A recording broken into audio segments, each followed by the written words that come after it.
Hi everyone, welcome to our webinar this afternoon, Leading in the Changing IT Security Landscape. My name is Brad Gray, Director of Business Development and Strategic Alliances at ORION. And ORION has the Nebula Cloud program where we bring on many trusted partners with us to directly connect them to our network to provide direct access and support to our end institutions. And with us today is one of our spectacular partners, Effie Lipsman, the Vice President of Business Development at Spyders, and he's going to be hosting and taking on this webinar for us. So during the presentation, if there is any questions that you have, please click on the Ask a Question link in the very bottom right-hand corner of the webcast window, and let's hand it over to Effie. Thank you, Brad, and thank you everybody for joining the session today.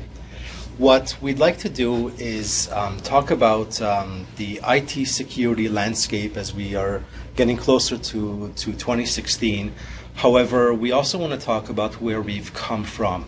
However, such a discussion also requires a little bit of qualification, so I'm going to spend just a couple of seconds maybe introducing myself and Spyders to provide some context and some relevancy.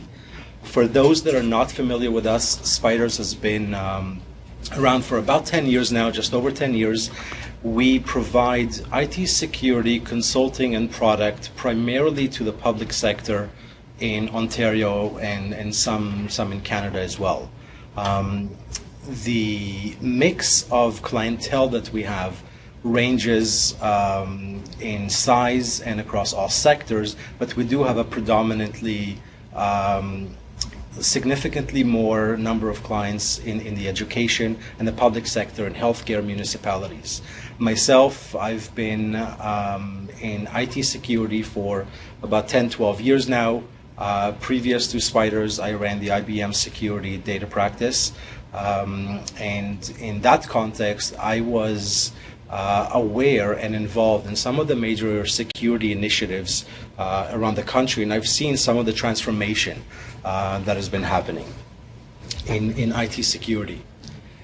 The main theme behind the webinar today is that we want to discuss some of the latest trends in cybersecurity.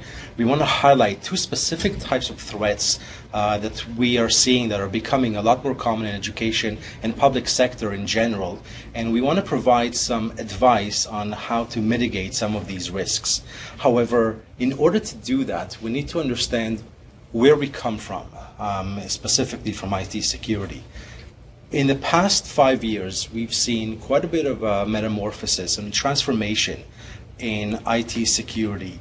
Traditionally, attacks and breaches or threats were a nuisance type of threats, and many of you are familiar with the Nigerian scams that are coming in via email or some very basic viruses. No doubt many of you have heard of some of the more notorious breaches and security incidents that made their way into the news, specifically with Sony, Home Depot, Target, JP Morgan Chase. However, it's important to note that there is no single industry, there's no organization, a team, or even individual that is immune to this. Everyone has become vulnerable to today's threats, and we simply can't afford to be complacent because there's too much at risk. Now, what has happened over time is that threats have become a lot more specific and a lot more targeted. So, who are these hackers? What are they after? What are they trying to achieve? And how are they doing this? First, let's recognize what they're after. The new currency has become data. Once you have possession of data, there's no shortage to what can be done with that data. Many hackers or hacking teams use that data to then hold organizations ransom, to ask for ransom, to hold them hostage. Others use that data to create malicious intent to create new identities and defraud other organizations with that data. So data can be used in multiple ways. That data can also be sold, and that data can also be used to get information into other organizations that are at arm's length from the target organization. So what we're seeing, specifically when it comes to the education sector and maybe the public sector in a broader term, is that the threats and the attacks are starting to be a lot more commonplace because they're now off the shelf, and I'll provide some examples, but also they're very targeted. They're targeting specific institutions or specific individuals within these institutions. We're no longer at a situation where a hacker or a bad actor can send simply spam or an email to as many people as possible and hope that somebody clicks on that and detonates something. Now what we're seeing is that specific users within specific organizations are being targeted. So we're seeing a shift from this broad-based type of attack into a targeted attack. And this is simply the natural evolution of IT security. As data becomes more prevalent, it is a lot easier to get data and information about our targets in the market, that there's a lot more information that now we can leverage for the benefit of the bad actors in order to get inside organizations. So what is happening is that over time, attacks are becoming a lot more targeted, a lot more specific, and even in the case of specific individuals. Now, in order for organizations to protect themselves from such attacks, a new approach in security and cybersecurity needs to be adopted. And organizations need to constantly find new and creative ways in order to protect themselves. The analogy that we always use is from the Red Queen hypothesis from Lewis Carroll's Through the Looking Glass, in which case you have to run as fast as you can simply to stay in the same place. So what are these attackers after? Who are they trying to target? So if we've already established that they're after the data, they're always going to go after the weakest link in any organization. That weakest link is always going to be the human element. It's going to be the user, him or herself. The users don't have to be technically savvy. They don't have to be administrators. In fact, the less technical they are, the better it is. So what are the attack and how do they get there? Well, there's two ways to get to that user and inherently to get to the data within that user. The first is to attack the users themselves, and I'll provide some examples shortly of what we're seeing happening. And secondly, you can attack weak areas within the network and then compromise specific users because you were able to compromise the network. But what this boils down to is that you're still trying to get access into that specific user who possesses information. Now, as I said in the beginning, this is one of the things that we're seeing from a Spyders and ORION perspective. However, if we look at kind of the third-party validation in the market as a whole, this is also echoed by a lot of the analyst firms. So if anyone is following Gartner, IDC, Frost & Sullivan, there's no shortage of analyst firms around the world, and they're looking at what are the top areas in which organizations are deemed themselves to be vulnerable, and B, will spend money on projects in the coming year. What you see before you is what Gartner says are the top 10 technologies for information security to be adopted in the coming year. Now, these top 10 things can actually be further boiled down to just two things. A, mobility, and we'll define what that is. And B, the emergence of malware, advanced persistent threats. Those terms have been around for a while now. We'll define what they are. However, if you're simply looking at any one of these 10 core elements, they're all pointing to one of several themes. And those are the themes, as I mentioned, of mobility and malware. So what we're going to discuss today in the amount of time that we have are two examples of some common attacks that we're seeing specifically in the education sector, but also they're becoming significantly more prevalent in the public sector, including healthcare, municipalities, and not only education. And these are attacks that are going after wireless access, and we'll define what that is and why. And secondly, phishing type of attacks that are using malware in order to breach networks. So we'll talk about wireless first. So first, the question is, why wireless, and what is driving that change? Well, what we're seeing today is that over 80% of mobile devices today are employee-owned. No doubt that many of you have BYOD initiatives, many of you have gone away from the ability to provide a mobile device to your employees and are now beginning or already have gone through that process of embracing BYOD and allowing these devices in the network. However, as you bring devices into the network, what we're seeing is that 71%, and in fact it might be greater than 70%, of devices contain very high severity of vulnerabilities. What is a vulnerability? A vulnerability is simply an element in the code that could be exploited in order to gain access to that device. If you're following the news, Apple yesterday confirmed that or a third-party organization commissioned by Apple confirmed that they're agreeing to pay $1 million yesterday as a prize to a hacking group that found a vulnerability within Apple. Which for a while was deemed to be on the more secure type of device.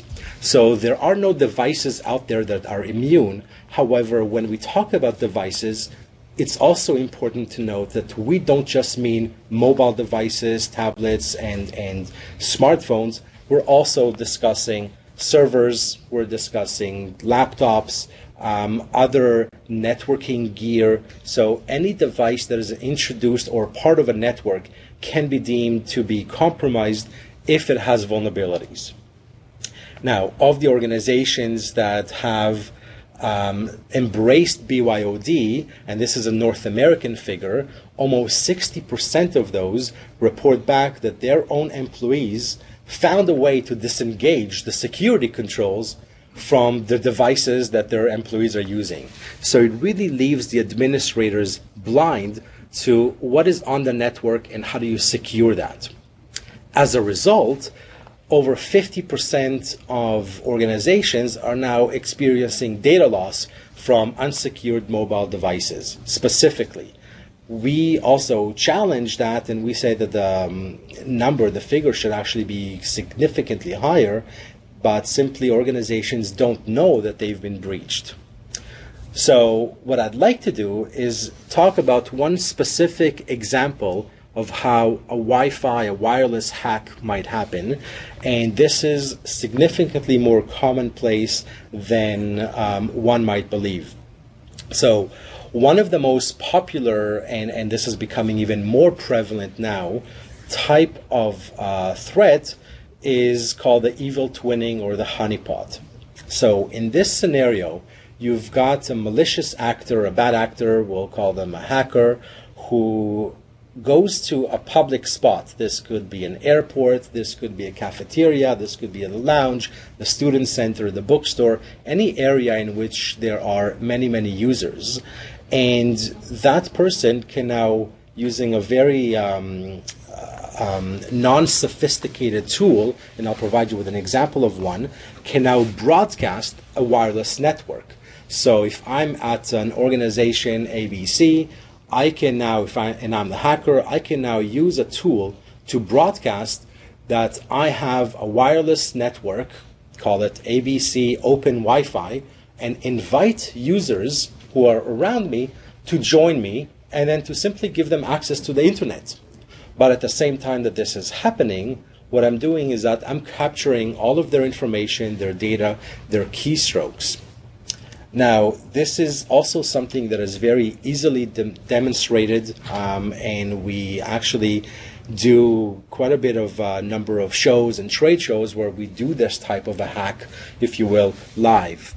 And as I mentioned, the way that it kind of looks like is you have an organization with a public area, like a school cafeteria or a gathering place, and then or a coffee shop, and then using a tool, and the one that's portrayed here on the bottom left of the screen is called a pineapple. One can buy that on the internet for $140. And what this does is it broadcasts that here is the, and I'll use an example, this is the Pearson Airport Open Wi-Fi. And now any user in the vicinity of this tool could connect to it because they're simply going to select the access points with the strongest, with the most amount of strength, wireless strength, and they'll connect to it. And sure enough, the hacker will actually allow the users that are connected to it to go out to the internet and to do their regular browsing, to check on flight information, to log into class. But some of those users will also do some online banking. They will log into their email. They will log into all kinds of applications.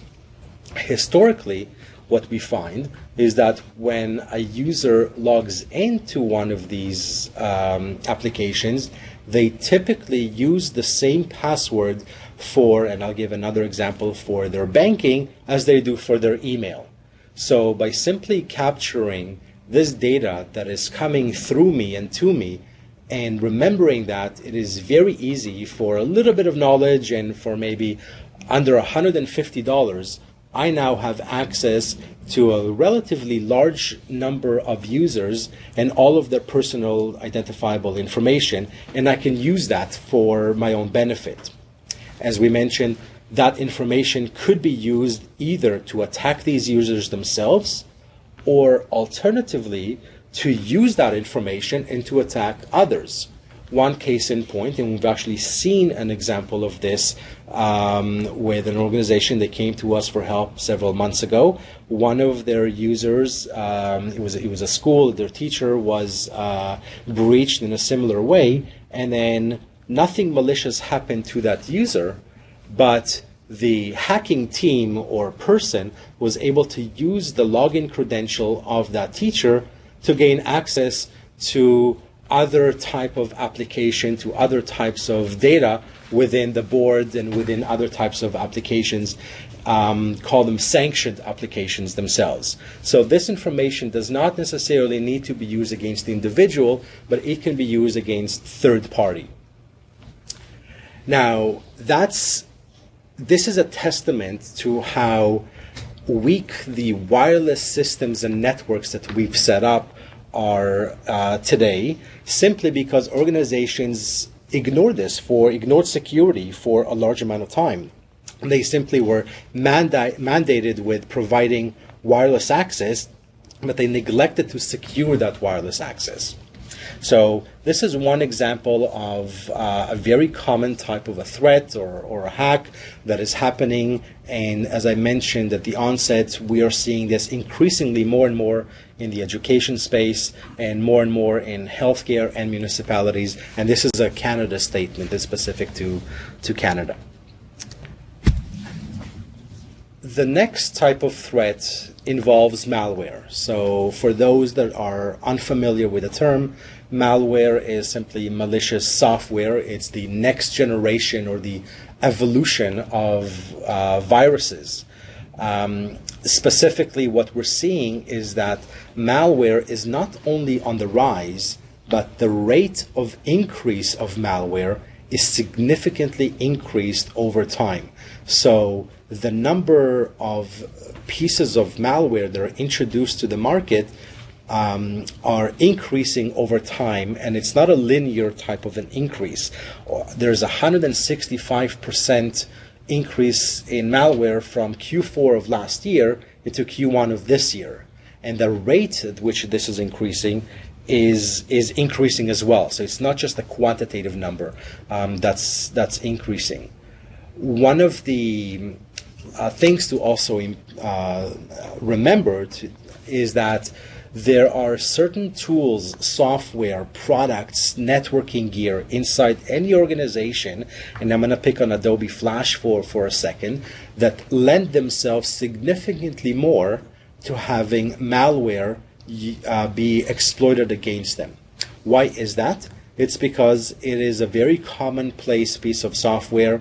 Many of you would know this because if you're using any Flash, then no doubt you're seeing every few days or sometimes every few weeks a notification to upgrade your flash drives, or Adobe is coming out with a new patch and is requesting you to do this. This is very similar to the Microsoft Patch Tuesdays that you sometimes see.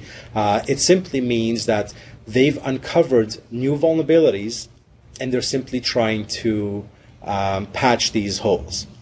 Now, what is a vulnerability?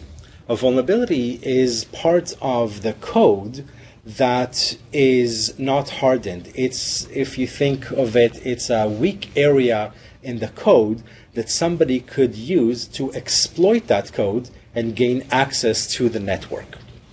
And when we perform vulnerability assessments or penetration tests, the outcome of that is usually a listing of all of the known vulnerabilities that we can see against a network. And we're not the only ones, obviously, who are doing this. This is very commonplace, but organizations that go through an annual or sometimes more frequent penetration test are actually looking at how these vulnerabilities could be exploited to gain access to the network.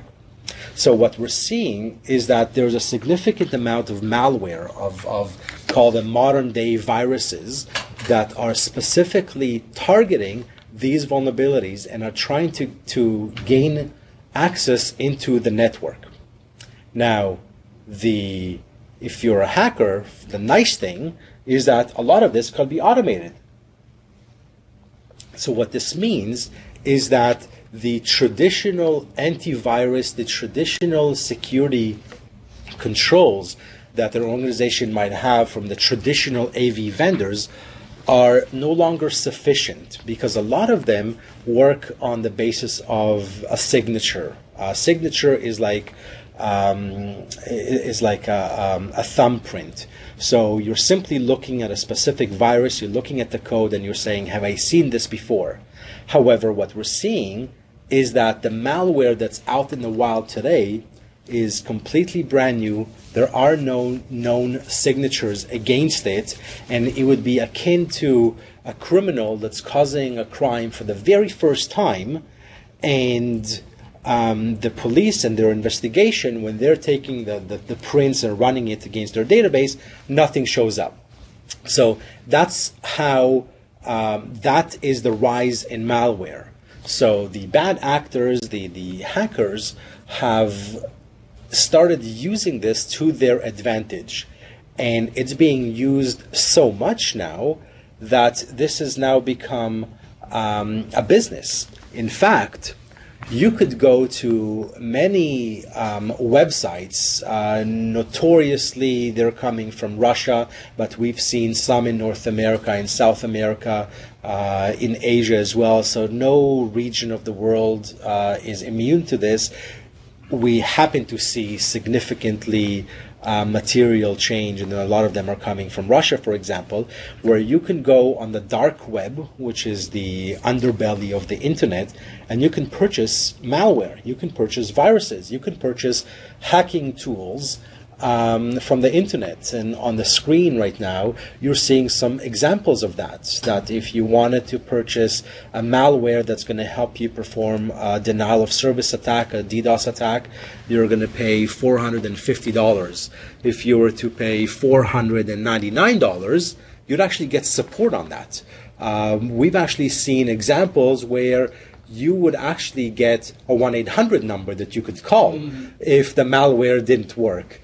We could actually see examples of a money-back guarantee if this didn't work. So this has become, the proliferation of malware has become a $1 billion plus business and growing, which also translates into why the rate of malware increase is increasing as well. In fact, the evolution of this, as with any business, is that we're also seeing the increase of hacking as a service. One of my favorite ones that I've seen recently is the Mazel Tov hack, in which case you're simply, you're for $3,000 per month, you're getting malware as a service. So a third party would send malware on your behalf to organizations and then report back on how many computers or devices or network devices or smartphones or tablets they were able to infect. You could also rent bot networks. Bot networks are organizations of computers that have already been hacked and attacked that you now can rent and use them to proliferate your own pieces of malware. So now that we've established that getting your hands on a piece of malware against which the traditional antivirus vendors are going to be ineffective is very easy, the question is now, what do we do with it? How, as a hacker? What would a hacker do in order to penetrate a network? So I'm going to walk you through a very quick example of a type of an intrusion that's, and this is much like the wireless attack, this is one that we're seeing significantly increase in prevalence. So the way that this starts is that you have the hacker or the bad actor doing some sort of intelligence gathering. So if I wanted to target ABC organization, I can now go and find out, let's say, about their CFO or their CEO, information about social media. So what do they tweet about? What does their LinkedIn profile suggest that they're into? Do they have any Facebook presence? What do they write about? Blog posts? Any information I can gather about a specific individual within a specific organization, I could now use. Now, what do I do then? Well, what I could do is I could send an email to that person and spoof it. Spoofing an email means that I can send an email to an individual but make it seem as if it's coming from somebody else. So I could now send an email to the CEO and make it seem as if it's coming from the CFO, or I can send an email to the dean and make it seem as if it's coming from the history professor, but in the context of the email, I'm going to have some data, some information that is relevant to that dean. If I know that they're into sailing, for example, I might say, hey, check out these top 10 sailing places around the world and include some form of an attachment. Now, that attachment is going to have a piece of that malware. Remember, that malware has no known signature. That means that your traditional controls that you have in the organization are rendered useless. That malware is getting in, and because that dean, that person, that individual is opening it and exploiting it, that malware can now detonate itself. And what we're seeing is that typically the first thing that happens is nothing. What I mean by that is that there are no bells that go off, there's no sirens that are sounded, there's no alarms, nothing happens except the PDF of sailing places around the world opens up. However, the malware has now installed itself on that individual's machine and can now start taking information, start sending information either to a different server, a different computer, or back to that sender, the hacker, with keystrokes, with passwords, with any form of information, and that machine is now owned without the user having any knowledge that they've been compromised. So it's become, again, very easy, very targeted type of approach to target a specific organization and target specific users within that organization. As I mentioned in the onset, a lot of these type of attacks are after data. So that data does not necessarily need to compromise that organization.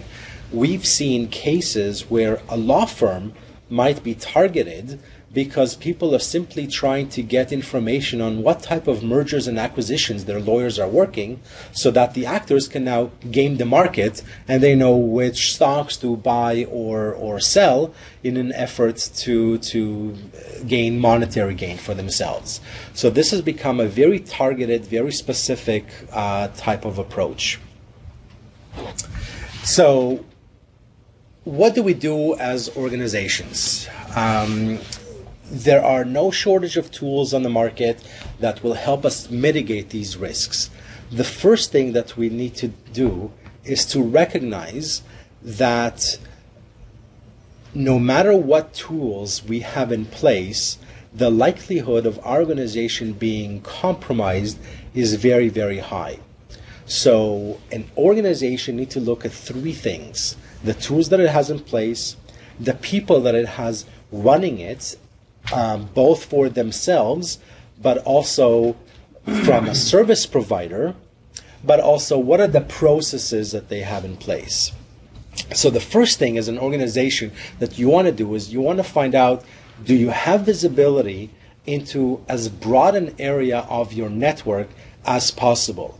Can you see into all of your networks? Do you know who's on your network or not? Do you have any access controls? Do you know who belongs on your wireless network, even if they're guests, they're patrons, they're students, they're contractors, they're visitors, even if they're temporary people? Do you have that visibility? Only after you've got that visibility can you start doing something about that prevention. Number two is you need to develop an element of intelligence. And what I mean by intelligence is the tools that you have in place today, whether they're firewalls, they're SIM tools, whether they're intrusion detection, anti-spam, antivirus, anti-malware, there's no shortage of security tools on the market, but are they speaking to each other, and can you extract value out of them, or do they operate in a silo? The ideal scenario is that there's a sharing of information between these tools.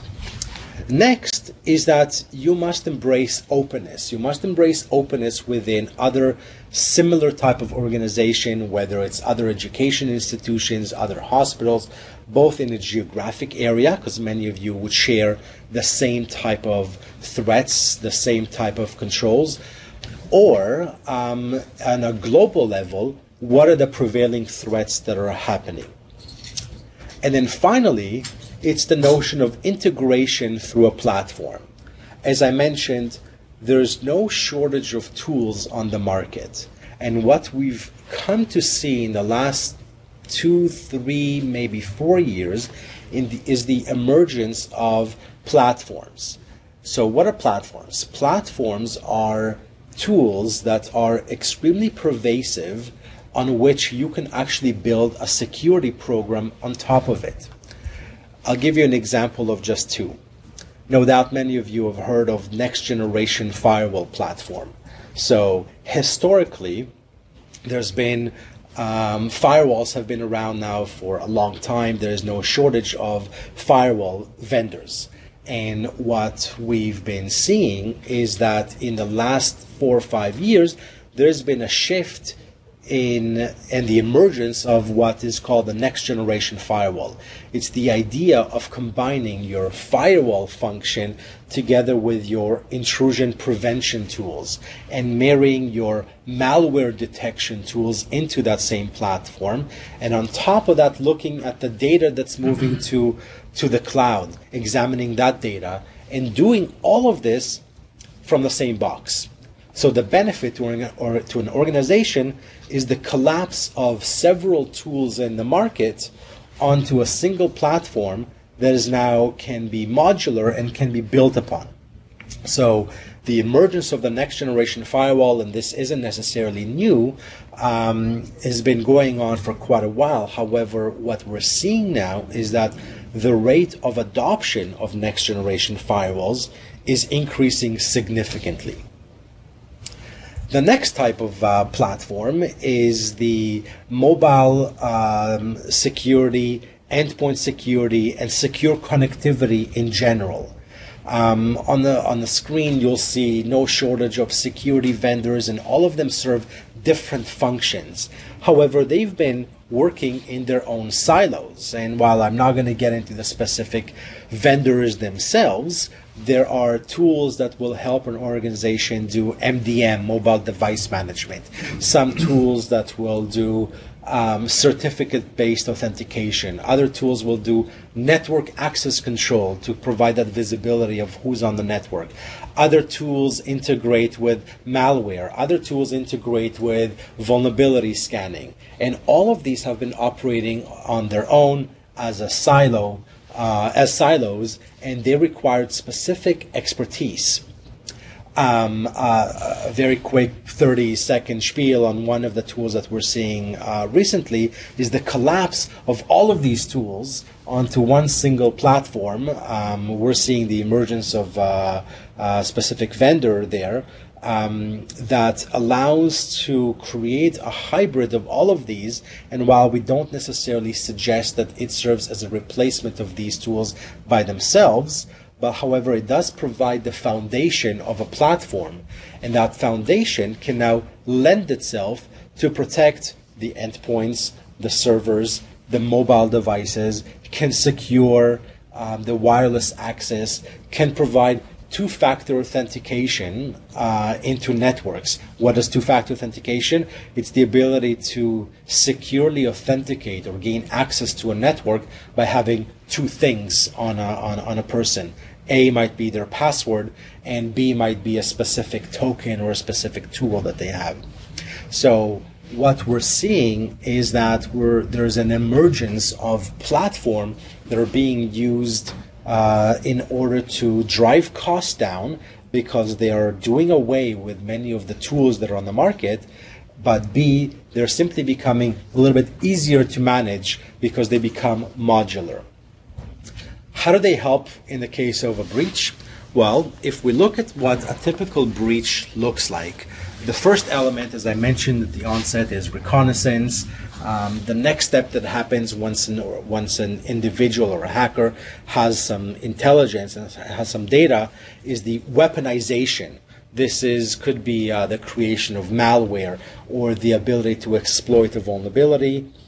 And then once you have the exploitation phase and you're able to gain access to a network, the hacker would then install itself, again, malware or some other piece of code, create a command and control center, so install a piece of software that could be remotely controlled, and then start taking data outside of the network. It's called exfiltration. So where would the tools come in? So the tools will be able to monitor and prevent the breaches from a very broad stroke type of area, and they provide the path of least resistance, especially from a cost perspective, from a management perspective, to get as pervasive a reach into all of the entire network as possible. So what we're finding is that the prevalence and the emergence of security platform is increasing, and this is consistent with what third-party analysts, what a lot of the major vendors are seeing, and what the market is adopting in general. So a very quick slide on a case study that we've seen. This is at the York Catholic District School Board. Their challenge that they had at the board was the need to move away from a lot of the point solutions that they had, whether it was for firewall, for VPN, for intrusion prevention, but also the need to modernize their security program, but not make a significant investment immediately because they had some funding constraints. So what they elected to do was implement a next generation firewall that allows them to grow into a more mature, from a standpoint, security program, and then that future-proofed their roadmap from a security standpoint.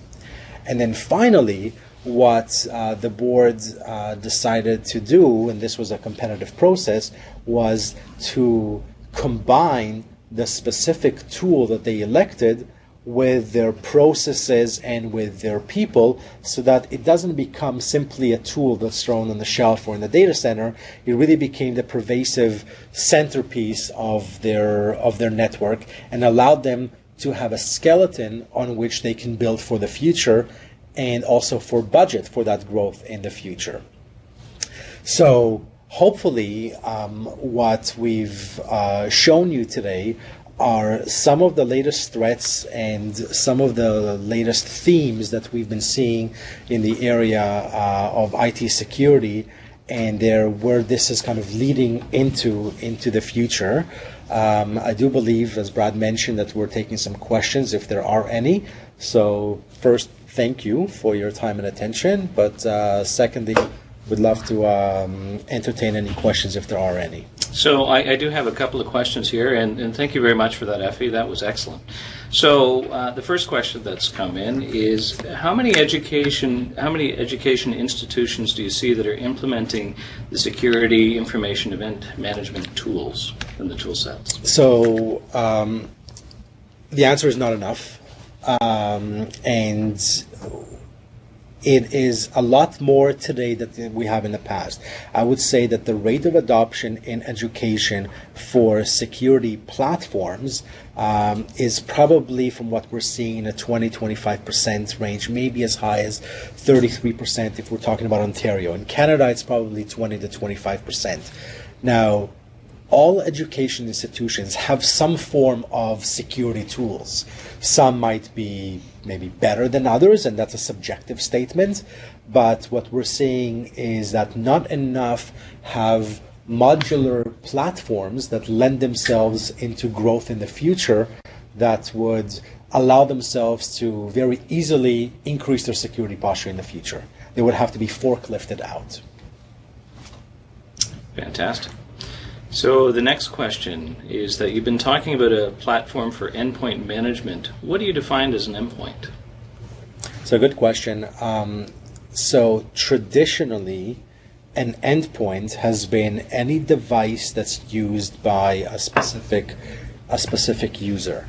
So an endpoint could be seen in the traditional sense as a mobile device, a smartphone, a tablet, or a laptop.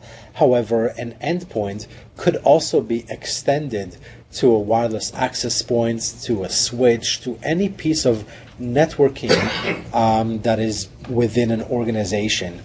So an endpoint does no longer have to be simply a mobile device. It could also be any piece of networking gear that's out in the network itself. Excellent. No further questions at this time. So, Effie, I want to thank you very much for coming in. And I want to thank everybody that's listening in and viewing this webinar. Hopefully you found this very informational. Please reach out to your business development team here if you have further questions and how we can connect you with Spyders and look at your security needs and other consulting needs going forward. So at the end of this session, there will also be a short survey that will pop up for the webinar, so I hope everybody will take the time and fill that out. And please look for future webinars coming from Orion, and thanks again, and take care.